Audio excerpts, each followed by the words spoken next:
ರಾಜ್ಯದಲ್ಲಿ ಕನ್ನಡಿಗರಿಗೆ ಮಾನ್ಯತೆ ಸಿಗಬೇಕು, ಉದ್ಯೋಗಾವಕಾಶ ಹೆಚ್ಚಿಸಬೇಕು ಅನ್ನೋದಕ್ಕೆ ಸಂಬಂಧಪಟ್ಟಂತೆ ಕನ್ನಡ ಪರ ಸಂಘಟನೆಗಳು ಬೀದಿಗಿಳಿದು ಹೋರಾಟ ಮಾಡಿದ್ರು. ಇದೀಗ 100% ಮೀಸಲಾತಿ ಕಲ್ಪಿಸುವಂತಹ ವಿಚಾರ ಕನ್ನಡಿಗರಿಗೆ ಎಲ್ಲಾ ಖಾಸಗಿ ಸಂಸ್ಥೆಗಳಲ್ಲಿ C&D ವರ್ಗದ ಅವಕಾಶ ಶುಕ್ರವಾರ ಅಥವಾ ಸೋಮವಾರ ಈ ವಿಧೇಯಕ ಮಂಡನೆ ಆಗುವಂತಹ ಸಾಧ್ಯತೆ ಇದೆ. ಸ್ಥಳೀಯರಿಗೆ ಮೀಸಲಾತಿ ಕೊಡುವಂತೆ ಕನ್ನಡಿಗರು ಒತ್ತಾಯ ಮಾಡ್ತಾ ಇದ್ರು, ಉದ್ಯೋಗಾವಕಾಶ ಹೆಚ್ಚಲಿ ಅಂತ.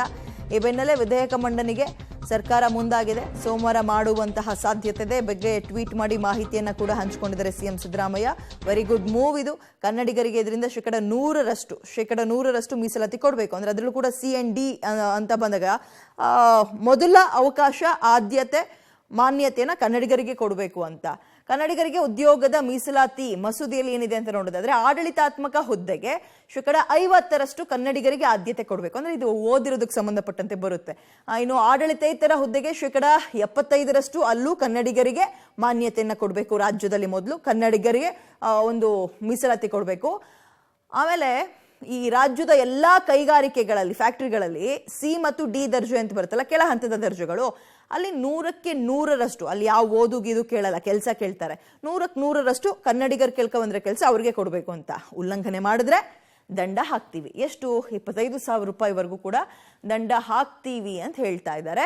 ಇನ್ನು ಕನಿಷ್ಠ 10,000 ರೂಪಾಯಿಯಿಂದ ಗರಿಷ್ಠ 25,000 ರೂಪಾಯಿ ಅಂದ್ರೆ ಈ ಉಲ್ಲಂಘನೆಯನ್ನ ಮಾಡಿದ್ರೆ, ಈಗ ಇವರೇನು ವಿಧೇಯಕವನ್ನ ತರ್ತಾ ಇದ್ದಾರೆ ಅದನ್ನ ದಂಡ ವಿಧಿಸಿದ ನಂತರವೂ ಅದನ್ನೇ ಮುಂದುವರಿಸ್ಕೊಂಡು ಹೋದ್ರಾ, ಪ್ರತಿದಿನಕ್ಕೆ 100 ರೂಪಾಯಿ ಮತ್ತೆ ಎಕ್ಸ್ಟ್ರಾ ಒಂದು ಪೆನಾಲ್ಟಿ ಹಾಕೊಂಡು ಹೋಗೋದು, ಈ ರೀತಿಯ ದಂಡ ವಿಧಿಸ್ತೀವಿ ಅಂತ ಸಿದ್ದರಾಮಯ್ಯ ಸರ್ಕಾರದಿಂದ ಆದೇಶ ಹೊರಡಿಸೋಕೆ ಎಲ್ಲ ರೀತಿಯ ತಯಾರಿಗಳಾಗ್ತದೆ. ಇದರಿಂದ ನಮ್ಗಳಿಗಾಗೋ ಅನುಕೂಲ ಏನಪ್ಪಾ ಅಂದ್ರೆ ಉದ್ಯೋಗಾವಕಾಶ ಸಿಗತ್ತೆ. ಹಾಗಾದ್ರೆ ಈಗ ಯಾರು ಕೆಲಸ ಬೇಕು ಅಂತ ಓದ್ ತಕ್ಷಣ ಕೊಡಲ್ಲ, ಅರ್ಹತೆ ಏನಿರ್ಬೇಕು ಅಂತ ಕೂಡ ನೋಡ್ತಾ ಹೋಗೋಣ. ಕನ್ನಡಿಗರಿಗೆ ಅರ್ಹತೆ ಹೇಗೆ? ಇದರಲ್ಲಿ ಮೊದಲು ನಮ್ಮ ರಾಜ್ಯದಲ್ಲೇ ಹುಟ್ಟಿದವರು ಆಗಿರ್ಬೇಕು, ಕರ್ನಾಟಕದಲ್ಲಿ ಹುಟ್ಟಿರಬೇಕು, ನಮ್ಮ ರಾಜ್ಯದವರು ಆಗಿರ್ಬೇಕು. ಕರ್ನಾಟಕದಲ್ಲಿ ಇಲ್ಲಾಂದ್ರೆ 15 ವರ್ಷವಾದ್ರೂ ವಾಸವಿರಬೇಕು. ರಾಜ್ಯಕ್ಕೆ ಸಂಬಂಧಪಟ್ಟಂತಹ ವಿಚಾರ, ನಮ್ಮ ರಾಜ್ಯದಲ್ಲೇ ಹುಟ್ಟಿರ್ಬೇಕು, ಇಲ್ಲಾಂದ್ರೆ ಒಂದು 15 ವರ್ಷನಾದ್ರೂ ಇಲ್ಲಿರ್ಬೇಕು. ಕನ್ನಡ ಓದಕ್ ಬರಬೇಕು, ಕನ್ನಡ ಬರೆಯಕ್ ಬರಬೇಕು, ಕನ್ನಡ ಸ್ಪಷ್ಟವಾಗಿ ಮಾತಾಡಕ್ ಬರಬೇಕು. ಅಂದ್ರೆ ಇಲ್ಲಿನ ಲೋಕಲ್ಸ್ ಆಗಿರ್ಬೇಕು ಅಂತ ಅವ್ರು ಹೇಳ್ತಿರೋದು. ನೋಡಲ್ ಏಜೆನ್ಸಿ ನಡೆಸುವ ಕನ್ನಡ ಪರೀಕ್ಷೆಯಲ್ಲಿ ಉತ್ತೀರ್ಣರಾಗಿರ್ಬೇಕು. ಸುಮ್ಮನೆ ನಾವು ಕನ್ನಡದವ್ರು ಕೊಡಿ ಅಂದ್ಕೊಂಡು ಅಕ್ಕಪಕ್ಕದ ರಾಜ್ಯದವರೆಲ್ಲ ಬಂದ್ರೆ ಕೊಡಲ್ಲ. ಒಂದು ಕನ್ನಡ ಪರೀಕ್ಷೆ ಅಂತ ಕೂಡ ನಡೆಸ್ತಾರಂತೆ, ಅದರಲ್ಲಿ ಉತ್ತೀರ್ಣರಾಗಿರ್ಬೇಕು. ಇವೆಲ್ಲವೂ ಏನಪ್ಪಾ ಅಂದ್ರೆ ಕನ್ನಡ ಅಥವಾ ಕರ್ನಾಟಕದವರಾಗಿರ್ಬೇಕು ಅಂತ. ರಾಜ್ಯದ ಎಲ್ಲಾ ಖಾಸಗಿ ಕೈಗಾರಿಕೆಗಳಲ್ಲಿ C ಮತ್ತು D ದರ್ಜೆಯ ಹುದ್ದೆಗಳಿಗೆ 100% ಕನ್ನಡಿಗರ ನೇಮಕಾತಿಯನ್ನ ಕಡ್ಡಾಯಗೊಳಿಸುವ ವಿಧೇಯಕಕ್ಕೆ ನಿನ್ನೆ ನಡೆದ ಸಚಿವ ಸಂಪುಟ ಸಭೆಯು ಒಪ್ಪಿಗೆ ಕೊಟ್ಟಿದೆ.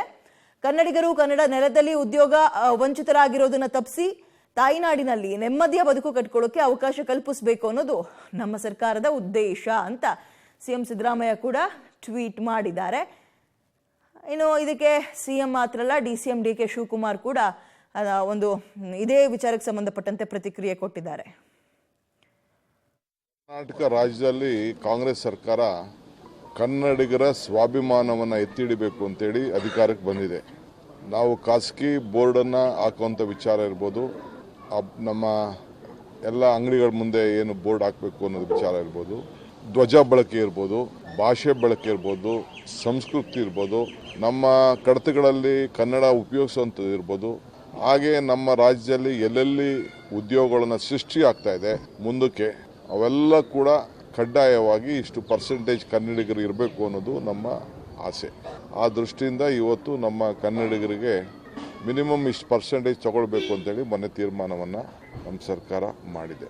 ಸೊ ಅದೆಲ್ಲ ಮುಂದಕ್ಕೆ ಚರ್ಚೆ ಮಾಡೋಣ.